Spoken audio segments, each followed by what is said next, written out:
Good morning, friends. Good morning. Welcome, all of you. Welcome, Lou. Good morning. How are we doing today? Good. It's a gloomy morning outside, It's but windy, gloomy. Yes. gloomy, wintry, and the leaves are all coming down. Yep. But if you're cheerful within, if you're happy within, that's all that matters. That's They right. can be gloomy all at once. Just be happy. So today we're going to be doing chapter 16, verses 15, 16, and 17 in this episode. If you remember last time when we did verses 13 and 14, Krishna in the Gita spoke about first the body and the mind in terms of the Asuras, the demons, the ones who are filled with negative influences and drives. Those people, now today he says in verse 15, this is at the intellectual level. What does their intellect think? So the verse goes like this: I am rich. I am well born into a good family. Who else is equal to me? I will sacrifice, I will give, I will rejoice. Thus are they, the Asuras, deluded by ignorance. So, what he's saying is that those who are totally delusional, due to the lack of discrimination, what should be done and what shouldn't be done, will say, I have wealth, I have money, I was born in a very good family. Who else is there who is equal to me? I'm superior to everybody. I will perform rituals, whatever it needs to better myself. I will donate, I will enjoy. So, what does all this mean? We all know that the Gita, the Upanishads, basically call people either gods or demons. And that's just a way of saying that those who are filled with needs for themselves, selfishness and lust and desires, are demons. And those who are sacrificing, serving other people, are considered gods. So there are no real demons or real gods, okay? Right. So, verse 15, in that, the first thing he says is, I am rich, I am wealthy. What does that mean? So, we tend to, in this culture, in this world, tend to give a higher respect to somebody who has wealth, who has money, who is rich. Right. But the scriptures say that money is actually doesn't really belong to anybody. It transfers, goes back and forth between one person and another. You can just hoard it if you want, but it serves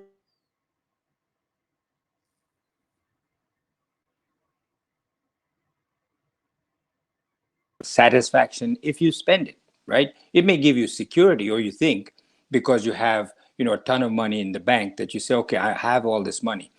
But until you spend it, it doesn't really give you much happiness. Why? Because money only gets you what is the pleasure associated with the sense organs. The sense organs, the five sense organs, the five organs of action, and the mind. Mind is also considered by some to be a sense organ. So you might have mental peace or security that you think, a false sense of security. I have all this money, nothing can happen to me. Or this money can buy me lots of good music to listen to, or it can buy me good food. All of these things can be begotten with money, but there's lots of things that money cannot get. So when Asura says, I am rich, I am wealthy, all he has done is he has used his techniques, his manipulation, whatever, to transfer money from somebody else's pocket to his own pocket. That's his only merit. And after all, he's saying, because of that, praise me. Praise me, say good things about me, say how wealthy I am or how generous I am, etc. But wealth, people used to ask me before I met my teacher, what is wealth? How much is a person really worth? How much is a rich man really worth? And different people would come up with different numbers. In India, if you were, before I left India, 10 lakhs at that time was considered to be somebody who was very rich. 10 lakh, 10 lakhs, which is a million rupees. Now that's nothing. When I first came to this country, People used to say, if you have $100,000 or $1 million, you're very, very rich. That number kept going up and up. But if I ask you, what do you think makes a person rich? Think to yourself before you go on, what would be the answer? My teacher taught me this story. He says there's a boss in an office, and he has, like in India, you have chaprasis, or what are in English known as peons. They're like uh, people who sit outside your office on a stool all day long. As long as the big boss is in the office, these guys stand almost like guard outside. But he yells at them, yells from inside, get me a cup of tea, get me a glass of water, go downstairs and pick up such and such. And that guy just runs and does it. One day the door was open and the boss was talking, and he said he could hear him on the phone talking to one friend after the next. He says, can you lend me 10,000 rupees? No, you can't. Okay, no problem. I'll call such and such. Then he calls another person, the other person. Finally, the chaprasi, who is, paid very meager sums compared to what the boss makes, goes inside the office. He says, boss, I've been working for you for so many years. I've served you loyally. You're like God to me. I heard you talking. I'm sorry, but I heard you asking for 10,000 rupees. Can I help you? And the boss says, oh, yeah, you can. That's so nice of you. But really, you've been a loyal servant. I'm in a jam. Even though I make millions of rupees, I'm short 10,000 rupees. And I need it right away. And everybody seems to be tight with money. These are all multimillionaires that he's talking to. And the chaprasi, the peon, says, boss, I can lend you 10,000 rupees. And the boss says, you have it? He says, yeah. He says, I get a very meager salary of 10,000 rupees a year, but I have no needs. I have no expenses. I live in a house that's my family's home that's been paid for. I eat very, meager foods. My wife, myself, my kids, we're very happy and content. So I have a lot of savings. Every year, I just save everything you give me. And he lent him the 10,000. So what my teacher taught us is that wealth is not measured in dimensions of numbers. So you have 1 million rupees, you could still be poor. You could have 10 million, your assets could be, and you could still be poor because when you need it, you don't have it. So wealth is an equation where, depending on how your spending is, and your spending is a equation of your desires. If your desires are great, and we'll come to this in the verse 20, which is the last one we'll do today, in that your desires ask you to spend money more and more and more. I earn $10 million a year, but I want this yacht. I want this airplane. I want this private helicopter. I want this. And you spend the entire 10 million plus you have credit and you spend that. Whereas the chaprasi, the peon, the guy who sits outside the boss's door, spends nothing and has huge amounts of savings. He feels extremely wealthy beyond his means. By controlling his desires to spend, he just puts it away and he feels very secure, etc. So this Asura says, I have wealth, I have money. Keep that in mind, that he may think he has all of this, but if he has desires to just spend it, he's not very rich. Second thing he says is, I am well born. I'm born into a good family. Meaning what? For the last so many generations, each one of his family members has been a very staunch supporter of the scriptures, does the right things, does good things, very well looked upon by society, charitable, etc. He's got good ancestors. But he himself, even though he boasts of his ancestors, because of his asuric, demonic needs and desires and personality, is still an asura. The fact that he has so many ancestors who are well born means nothing. He therefore feels, well, I am well born, therefore I am superior. I have good social status. And people who look at him actually are disappointed. They say, what a guy. His ancestors, I knew his father, I knew his grandfather, such wonderful people, and look at him. Then the verse says that this Asura says, I will do sacrifice, I will do rituals. Every religion has rituals. In the Christian religion, you go to the church, you light candles, you say the rosary, you say prayers, you attend mass every Sunday, etc. In the Hindu religion, there's a lot of rituals. So he says, I do rituals, but such a person does them for selfish purposes only. Those rituals, whether it be in any religion, from an asura, from a demon, is all for just I. What do I get out of this? I'll do this, and in return, I want this. Then the last one, he says, I will donate, I will give, I will be charitable. But in an asura's case, it is always only for selfish interests. His interests are, I'll donate to the school, but I want my name put up on the top, on a billboard, saying this is donated by X, Y, and Z. So that when my son goes to school, he looks up and he says, that is my dad's name. My dad donated money to this. So it's all for selfish purposes. That is the difference between an asura, and these are all the intellectual components of an asuric, a demonic person. He's only thinking about himself. Verse 16, sorry, give me 1 second. Verse 16 says, bewildered by many kinds of thoughts, entangled in a net because of a lack of discrimination, being addicted to sensual enjoyments, these people fall into a foul hell, a naraka. Sanskrit word for hell is naraka, N-A-R-A-K.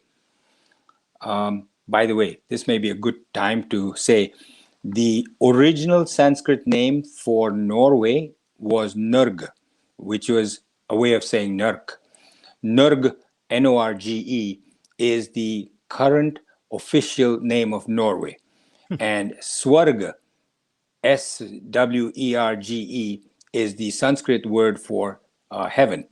So Sweden was, its official word, if you look it up on Google, is Sverga, and Norway's official name is Norge. So when the original Sanskrit sailors went to Scandinavia, they called it Sverg and Nurk because it was so beautiful at times of the year when it's summer and so hellish in winter. They called it sweet, so they called Norway Nurk. But anyway, these asuras fall into a foul naraka, bewildered by many kinds of thoughts, entangled in a net because of a lack of discrimination, being addicted to sensual enjoyments, they fall into a foul hell. So there's various kinds of thoughts that these all of us have, right? Why a net? A net does two things. A net actually covers things also, but it also captures things. You can't escape from the net, like fish in a water. Right. So the net covers and captures our emotions and thoughts, such as worry or concern, anxiety, fear, desires, anger. All of this is captured within us by the net. So from verse 16, which is this one that we're doing, to verse 21, talks of the doom of the Asuras, what really causes his downfall. This is one of them, these emotions and thoughts. And then the next thing is why the word fall. He falls into Naraka. Why he falls? Because nobody voluntarily goes down into hell. Nobody voluntarily says, I want to go down there. So he says fall. Each word can be dissected. It's fascinating when you know somebody who's really good at interpretation and he talks about each word in every verse, why this word is used. It's fascinating. So what is hell? What is narak? These are fields of experience.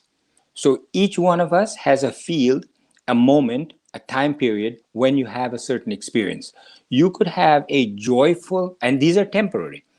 You could have a joyful experience. Your child gives you some great news and you say, oh my goodness, I'm so happy for you. He's really happy as a parent.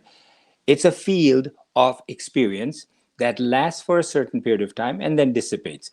That field of experience can be positive or negative. If it's a place of pain or agitation, that is called hell during that time. Right. If it's a place where you have happiness and joy, that's a heaven.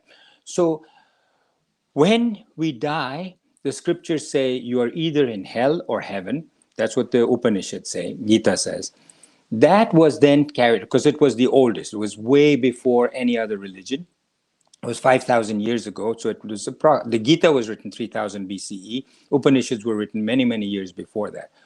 So Gita and Upanishads talked about hell and heaven and each other religion after that carried it forward. But the Gita says when you die, your mind, your intellect, your vasanas continue to float until it gets another body.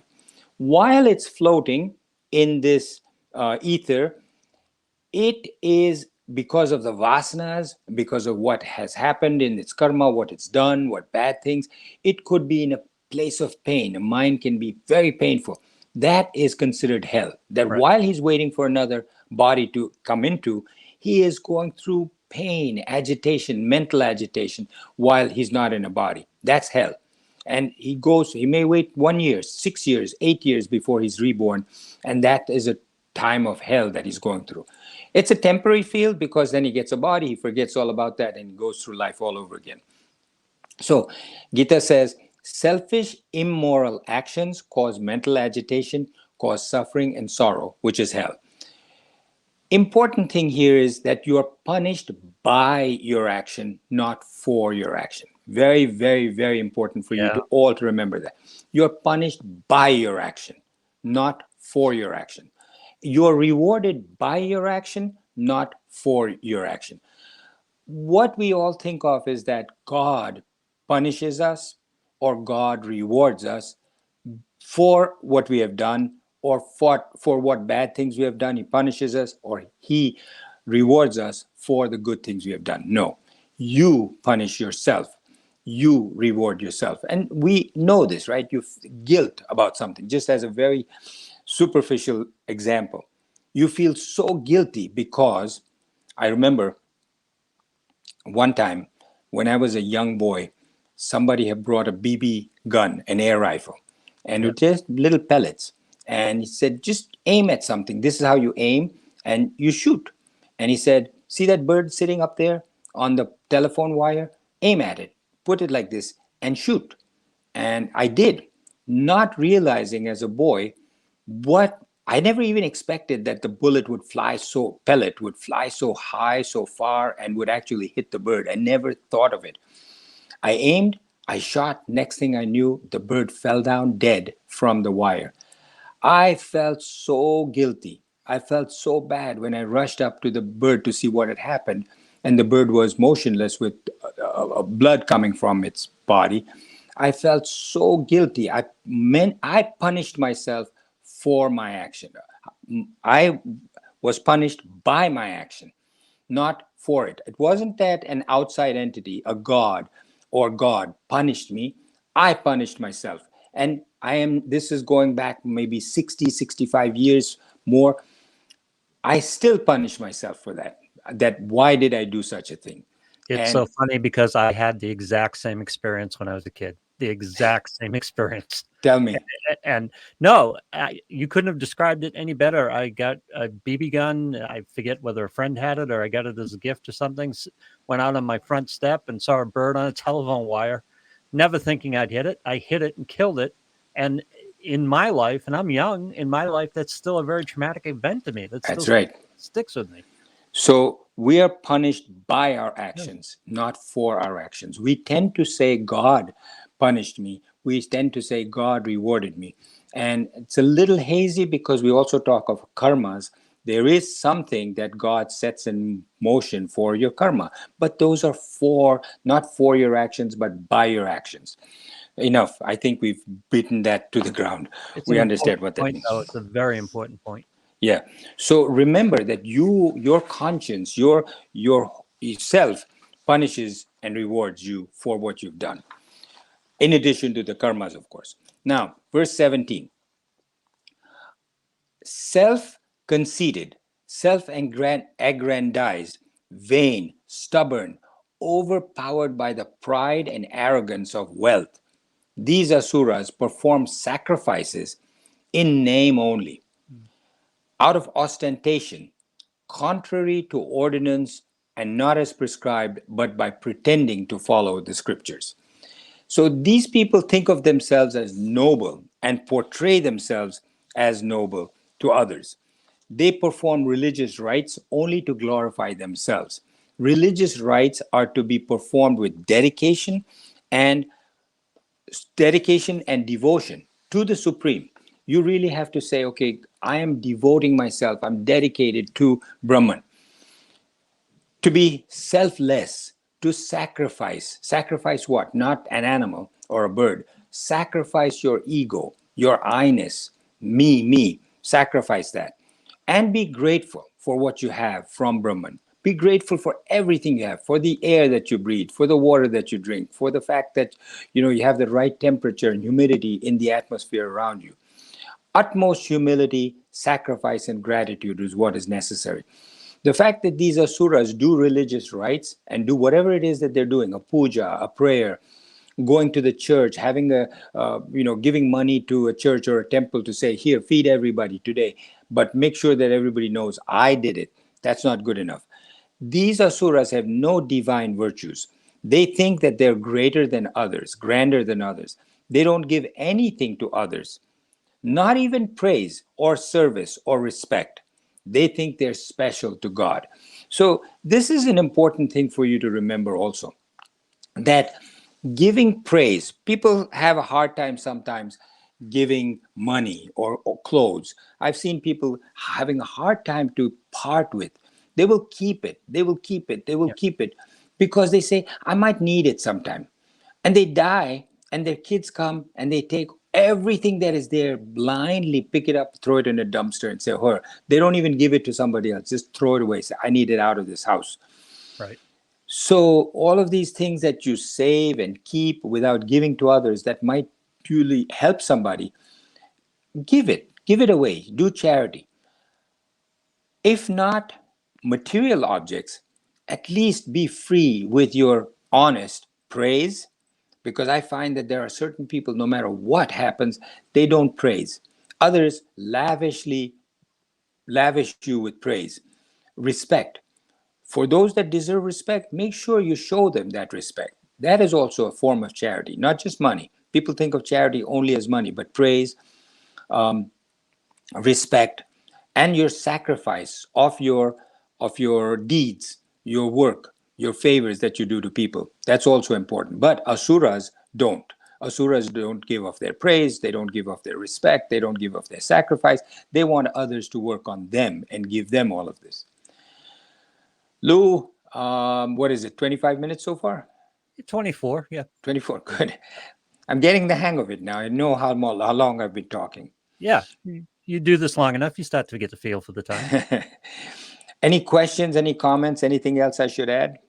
No, I think it's very important to go back on the point that you are not punished or rewarded for your deeds, it's by your deeds. By your deeds, right. It's so important because people tend to externalize and they give up responsibility for everything they do and what happens to them, when in fact they have a lot of control over it. That's right.